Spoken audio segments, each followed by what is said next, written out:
Okay, enough head talk for now. Okay. Why do women need to talk? Why is that important? Well, it's kind of in the same vein. A need is a need. Something you actually absolutely need to survive. You have to have it in order to just feel alive.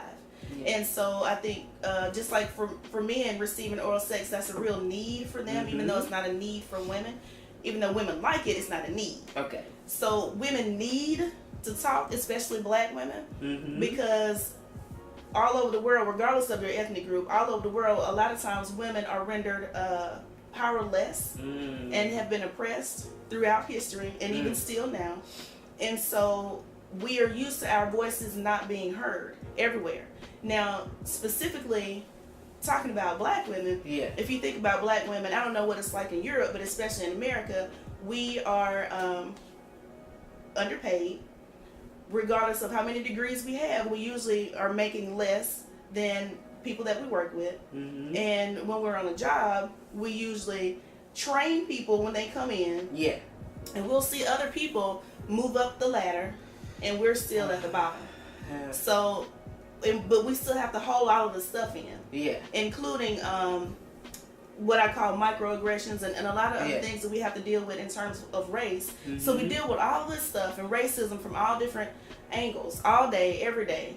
And then we come home, and who do we have to talk? What do we do with that? Yeah. So a lot of women don't talk about it. Yeah. But we need to talk about it, because when we don't, we end up with gastrointestinal problems, so much stress, heart disease, and that's why heart disease affects a lot of women more, because we need to get that stuff out. When it doesn't, it literally poisons you on the inside, and you suffer and you die.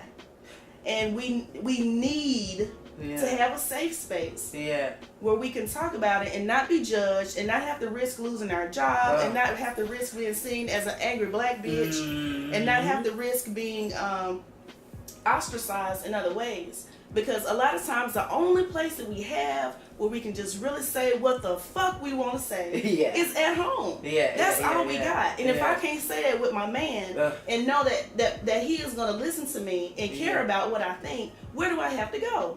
So what is the most hurtful thing that men can say then? Like, oh, you're just exaggerating, or please shut up.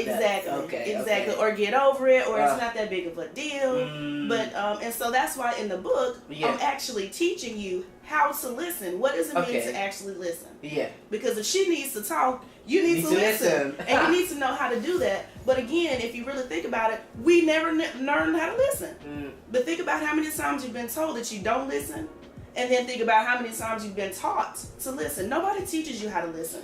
Not in school, not in college, not at work. You don't know how to do that.